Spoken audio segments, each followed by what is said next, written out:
নবনীরদনিন্দিত কান্তিধারম রসসাগর নাগর ভূপবরং। हरे कृष्णा, सभी को सादर प्रणाम। आज हम लोग स्कंद 4 अध्याय 24 श्लोका 40 से 42 तक पाठ करेंगे। श्लोका 40। अर्थलिंगाय नभसे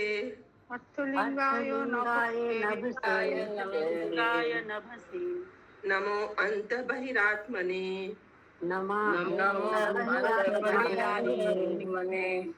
नमः पुण्याय लोकाय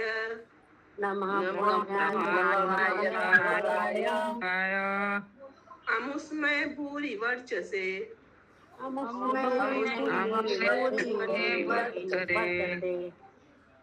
अनुवाद। हे भगवान, आप नहीं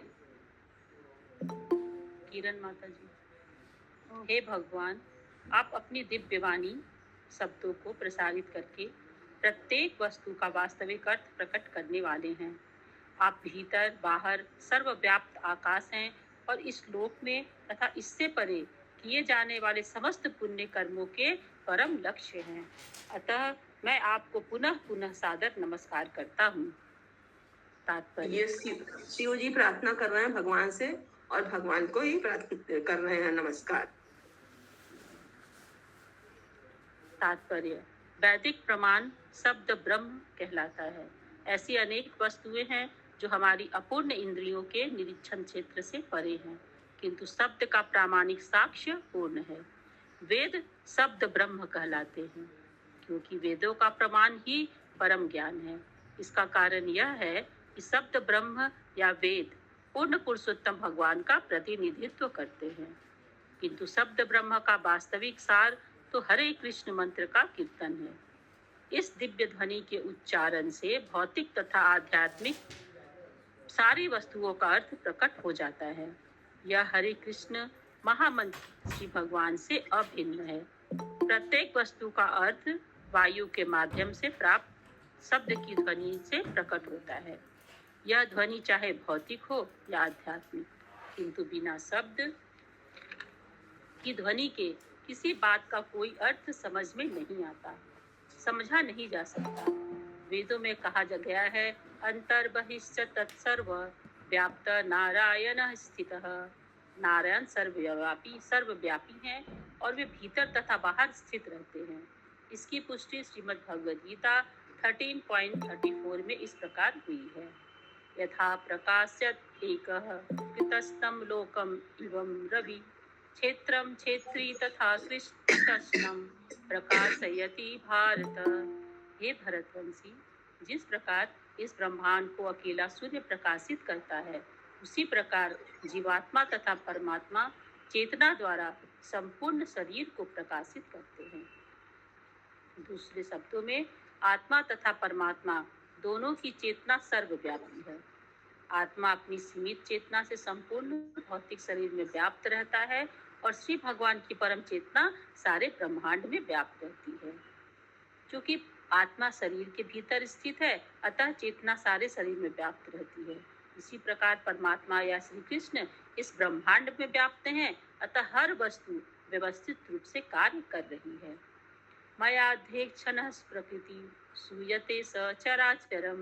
हे कुंती पुत्र, यह भौतिक प्रकृति मेरे निर्देशन में कार्य कर रही है और समस्त चर तथा अचर प्राणियों को उत्पन्न करती है।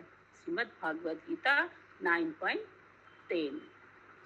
अतः शिव श्री भगवान से प्रार्थना करते हैं कि वे कृपालु हों, जिससे केवल हरे कृष्ण मंत्र के जप से ही हम भौतिक तथा आध्यात्मिक लोकों में प्रत्येक वस्तु को समझ सकें। इस प्रसंग में अमुस्मय शब्द महत्वपूर्ण है, क्योंकि इससे उच्च लोक प्राप्त करने के बाद सर्वोत्कृष्ट लक्ष्य इंगित होता है।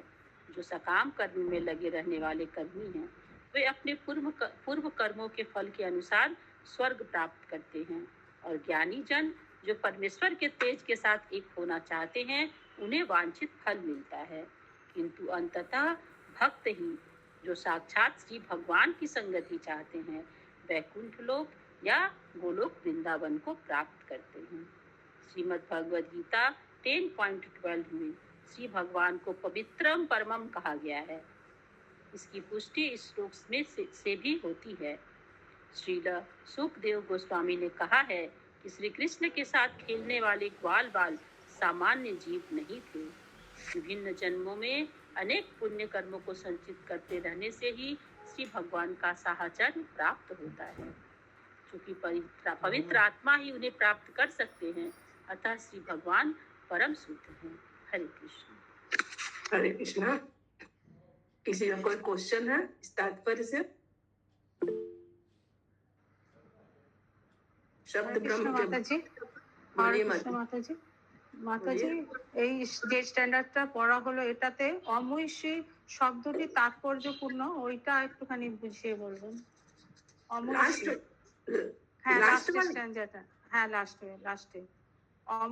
অমৈষী শব্দটি তাৎপর্যপূর্ণ কারণ তা উচ্চতর লোক প্রাপ্ত হওয়ার পথে সর্বোৎকৃষ্ট इंगित करे। हाँ। तो ये अमुष्य शब्द महत्वपूर्ण है। इससे क्या होता है? उच्च लोक प्राप्ति करने के बाद सर्वोत्कृष्ट लक्ष्य इंगित होता है। उच्च लोक जब प्राप्त हो जाएगा तो क्या होगा? हमको सबसे बढ़िया चीज, सबसे उत्कृष्ट लक्ष्य हम लोग को मिल जाएगा। हम लोग का उत्कृष्ट लक्ष्य क्या है? भगवान गोलोक वृंदावन जाना, भगवान के धाम को जाना। तो इस शब्द का यही अर्थ है। এই প্রক্রিয়াটাকেই অমৈষী বলে। हाँ। हरे कृष्ण माता जी, हरे कृष्ण। अमुष्मय शब्द का जो अनुवाद देखिए हिंदी में दिया हुआ है, मृत्यु के परे। मतलब कि आदमी को जब अमुष्मय माने जहाँ पे उल्लेखित है, इसका मतलब है कि जो लक्ष्य को पाना चाहता है मृत्यु के बाद उसको पाता है। जैसे कर्मी है, वे अपने पूर्व कर्म जो करते हैं उसके अनुसार उनको स्वर्ग मिलता है। ज्ञानी भगवान के साथ ब्रह्म साक्षात्कार करना चाहते हैं तो उनको वो मिलता है। लेकिन उत्कृष्ट लक्ष्य लिखा है ना। हाँ, तो उत्कृष्ट लक्ष्य तो बैकुंठ धाम ही हुआ ना। नहीं माता जी, इसमें लिखा है अमुष्मय शब्द का महत्व। वो अमुष्मय शब्द पर्टिकुलर पूछ रही है। अच्छा। उसका अर्थ दिया हुआ है मृत्यु के परे, मतलब मृत्यु के बाद उनको क्या मिलता है। तो जो लक्ष्य करता है सर्वोत्कृष्ट माने उसके अनुसार जो सर्वोच्च है। ज्ञानी क्या लक्ष्य करता है, कर्मी क्या लक्ष्य करता है, लेकिन भक्त का जो है लक्ष्य वो बैकुंठ प्राप्ति है। अच्छा, ठीक है माता जी। तीनों का तीन तरह से अर्थ हो गया। हाँ, ठीक है माता जी। और किसी को कोई क्वेश्चन है?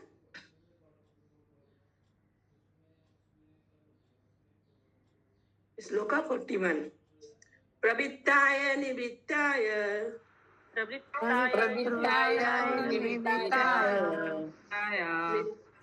पितृदेवाय कर्मणे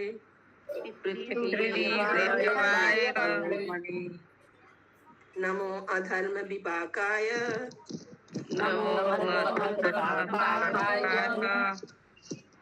मृत्यवे दुखदाय च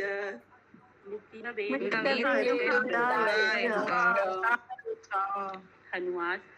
हे भगवान, आप पुण्य कर्मों के फलों के दृष्टा हैं। आप प्रवृत्ति, निवृत्ति तथा उनके कर्म रूपी परिणाम हैं। आप अधर्म से जनित जीवन के दुखों के कारण स्वरूप हैं, अतः आप मृत्यु हैं। मैं आपको सादर नमस्कार करता हूँ। तात्पर्य: श्री भगवान प्रत्येक व्यक्ति के हृदय में स्थित।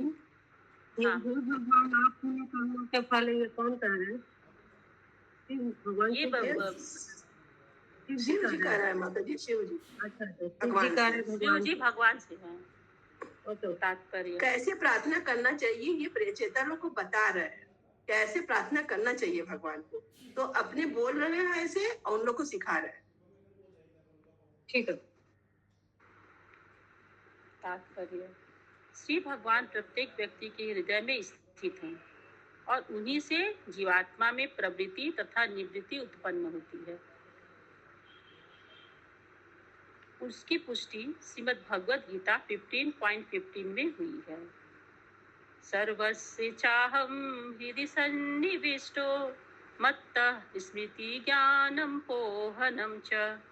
मैं प्रत्येक व्यक्ति के हृदय में स्थित हूँ और मुझसे ही स्मृति, ज्ञान तथा विस्मृति उत्पन्न होती है। पूर्ण पुरुषोत्तम भगवान कुछ ऐसा करते हैं जिससे असुर लोग तो उन्हें भूल जाते हैं, किंतु भक्त उनका स्मरण करते रहते हैं। मनुष्य में निवृत्ति भी श्री भगवान के ही कारण होती है। श्रीमद् भगवद गीता 16.7 के अनुसार प्रवृत्तिं च निवृत्तिं च जना न विदुरासुरः। असुरों को यह पता नहीं रहता कि किधर प्रवृत्ति हुआ जाए और किधर नहीं। यद्यपि असुर भक्ति के विरोधी होते हैं, किंतु यह समझ लेना चाहिए कि वे पूर्ण पुरुषोत्तम भगवान की इच्छा के कारण ऐसा करते हैं। चूंकि असुर श्री भगवान की भक्ति नहीं करना चाहते, अतः श्री भगवान उनके हृदय के भीतर से उन्हें ऐसी बुद्धि देते हैं कि वे उन्हें भूल जाएं। सामान्य कर्मी पितृलोक जाना चाहते हैं, जैसा कि श्रीमद् भागवत गीता 9.25 में कहा गया है, यान्ति देवव्रता देवान् पितॄन् यान्ति पितृव्रताः। जो देवताओं की पूजा करते हैं वे देवताओं में जन्म लेंगे, जो पितरों को पूजते हैं वे पितरों के पास जाएंगे। इस श्लोक का दुखदायी शब्द भी महत्वपूर्ण है, क्योंकि जो अभक्त हैं वे जन्म मरण के चक्र में निरंतर घूमते रहते हैं। यह अत्यंत दुखदायी अवस्था है।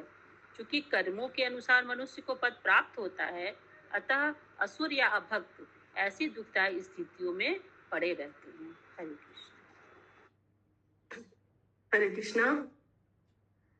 सबको समझ में आया ये वाला प्रवृत्ति और निवृत्ति?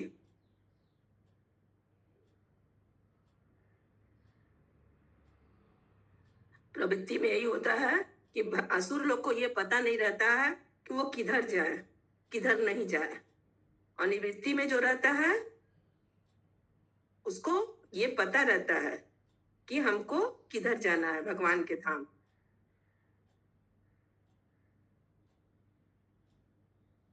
सामान्य जो कर्मी लोग होते हैं वो लोग कहाँ जाना चाहते हैं? पितृलोक। भगवत गीता वाला श्लोक भी दिया हुआ है कि जो देवताओं की पूजा करता है वो देवताओं में जन्म लेंगे, और जो पितरों की पूजा करते हैं पितरों के पास जाएगा, जो भगवान की पूजा करेगा वो भगवान के पास जाएगा। आज का अंतिम श्लोक है। आज क्लास भी है माता जी का। हरे कृष्णा माता जी। ये प्रवृत्ति और निर्वृत्ति उत्पन्न होती है, तो इसमें तो लिखा हुआ है उन्हीं से जीवात्मा में प्रवृत्ति तथा निर्वृत्ति उत्पन्न होती है। तो कैसे मैंने जाने की प्रवृत्ति और निर्वृत्ति का मतलब? जिसको ज्ञान नहीं रहता है माता जी, जैसे असुर लोग है, असुर लोग को कहाँ ज्ञान रहता है कि हम लोग किधर जाएं? तो ये प्रवृत्ति हुआ। हाँ, और जिसको ज्ञान रहता है भक्ति नहीं करता है ना माता जी। हाँ हाँ, जो भक्ति नहीं करता।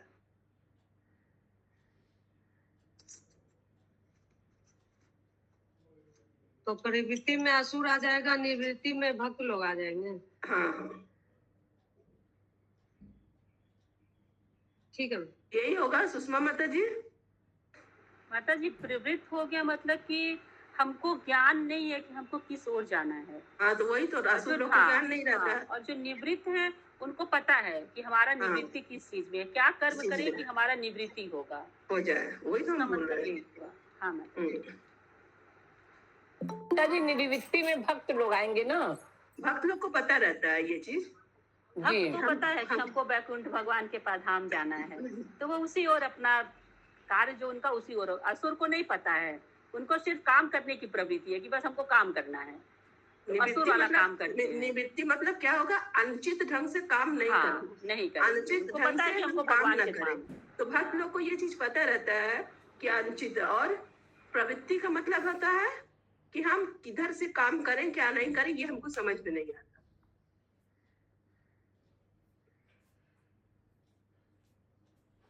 श्लोका 42। नमस्त आशीषामीश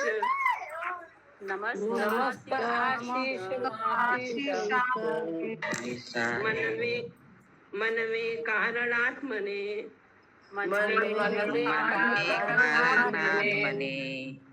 नमो धर्माय बृहते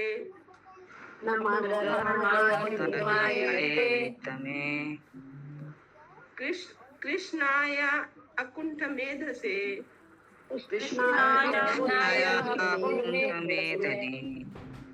पुरुषाय पुराणाय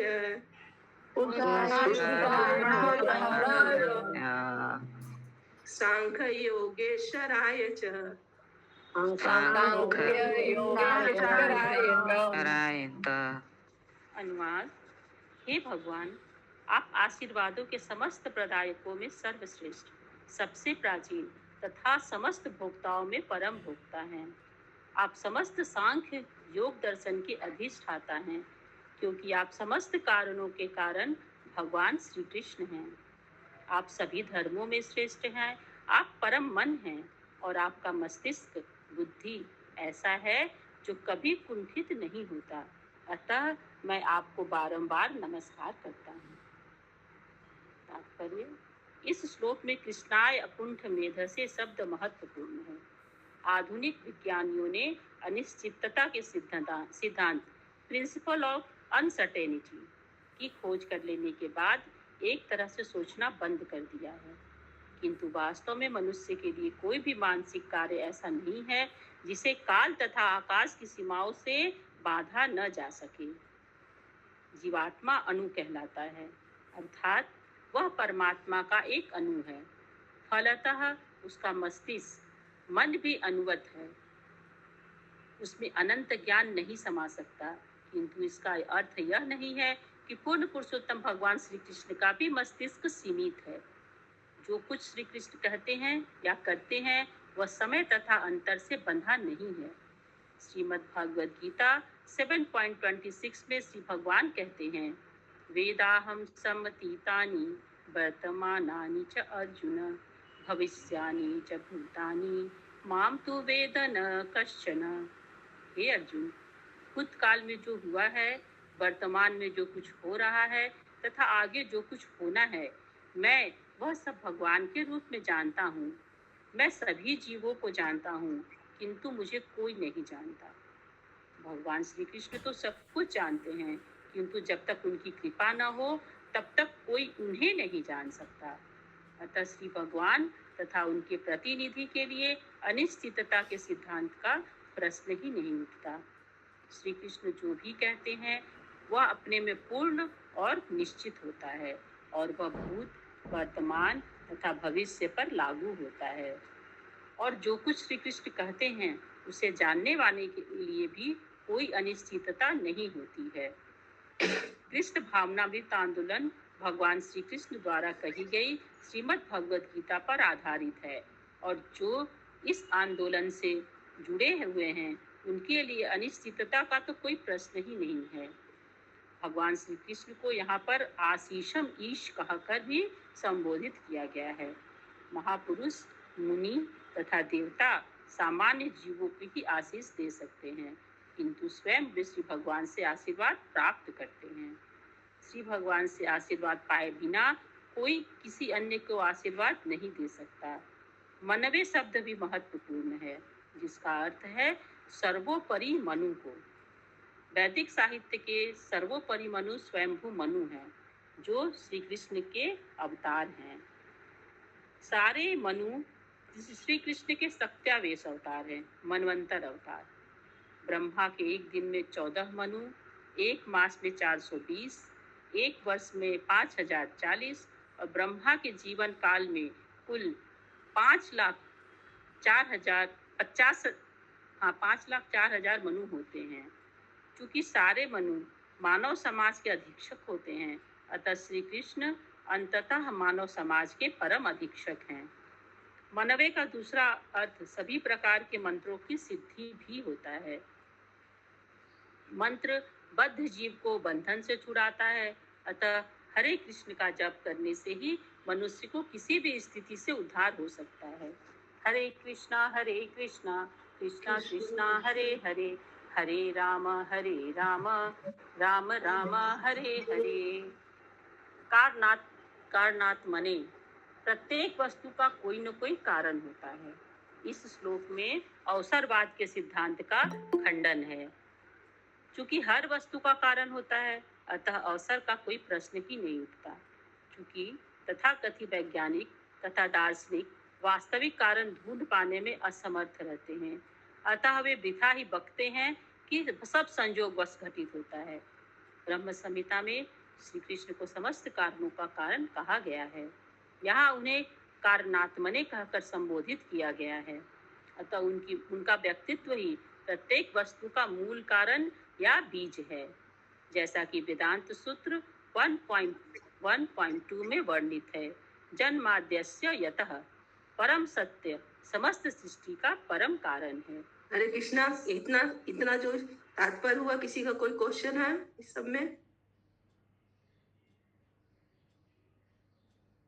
कृष्णाय अकुंठ भेद से शब्द जो है वो क्या है? इसका मतलब अनिश्चितता सिद्धांत, मतलब कोई निश्चित नहीं कर पा रहा है कि क्या सिद्धांत होना चाहिए, क्या नहीं होना चाहिए। तो जीवात्मा जो है वो अणु है और परमात्मा का एक अणु है। जीवात्मा लोग, परमात्मा के एक अणु हम लोग हैं, और उसका मस्तिष्क भी हम लोग का जो है, यानी मन भी अणु ही है। उसमें अनंत ज्ञान नहीं समा सकता, लेकिन भगवान का जो है, भगवान को जो है उसमें सब कुछ समा जाता है। इसीलिए भगवान के जो बोलते हैं, गीता में जो दिए हैं ज्ञान, उसकी कोई भी अनिश्चितता नहीं है, मतलब वो सब निश्चित है।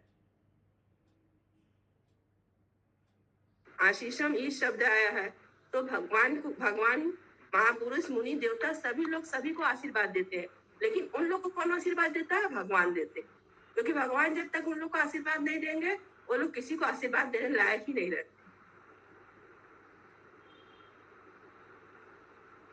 इसे कोई क्वेश्चन मैडम यहाँ पे जो लिखा हुआ है कि सर्वोपरि मनु स्वयंभू मनु है जो श्री कृष्ण का अवतार है।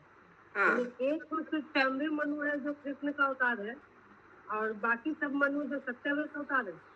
हाँ, सभी लोग, सारे मनु, वो भी मनु जो है कृष्ण के अवतार, वो सत्तावेशी अवतार है।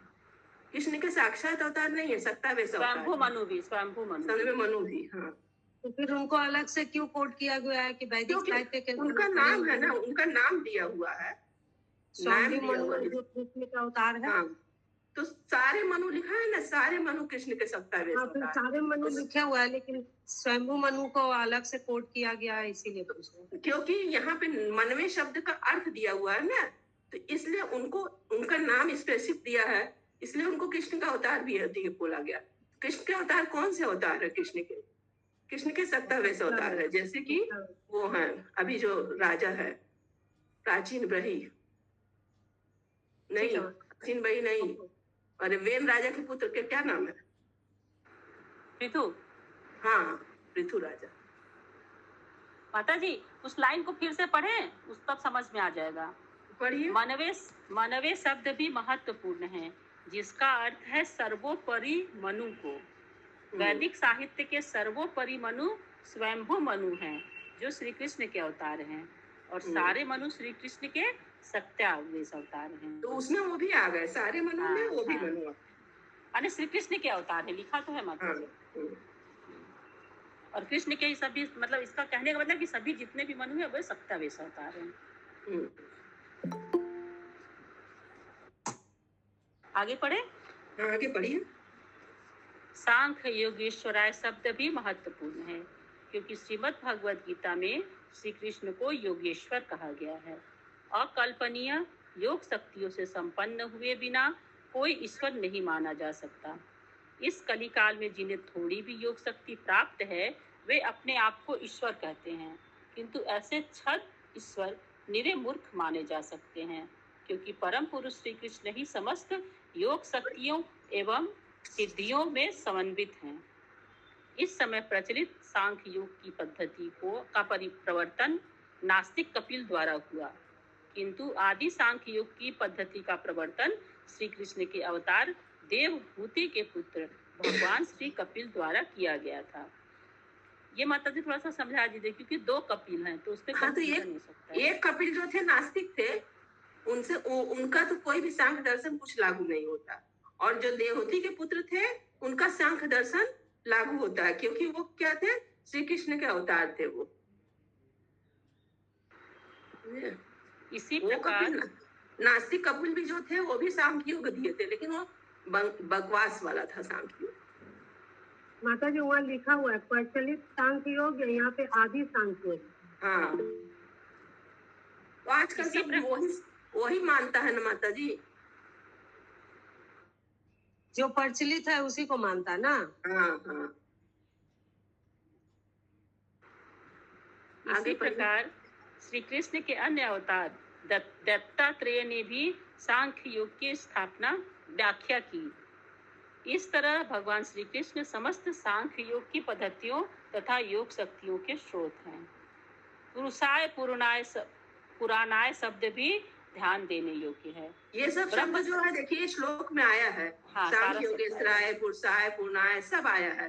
कारणत्माय उसी का एक एक का डेफिनेशन श्रील प्रभुपाद जी दिए हैं। पुरुषाय पुराणाय शब्द भी ध्यान देने योग्य है। ब्रह्म संहिता में श्री कृष्ण को आदि पुरुष के रूप में स्वीकार किया गया है। श्रीमद् भगवद गीता में उन्हें पुराण पुरुष अर्थात सबसे प्राचीन पुरुष भी माना गया है। यद्यपि वे सभी महापुरुषों में सबसे पुराने हैं, तो भी वे सब में तरुण नव यौवन से पूर्ण भी हैं। एक और शब्द धर्माय भी महत्वपूर्ण है, क्योंकि भगवान श्री कृष्ण समस्त धर्मों के आदि प्रवर्तक हैं। अतः श्रीमद् भागवतम 6.3.19 में कहा गया है, धर्मम तु साक्षात भगवत प्रणीतम, कोई भी नवीन धर्म प्रचारित नहीं कर सकता, क्योंकि भगवान श्री कृष्ण द्वारा स्थापित धर्म पहले ही विद्यमान है।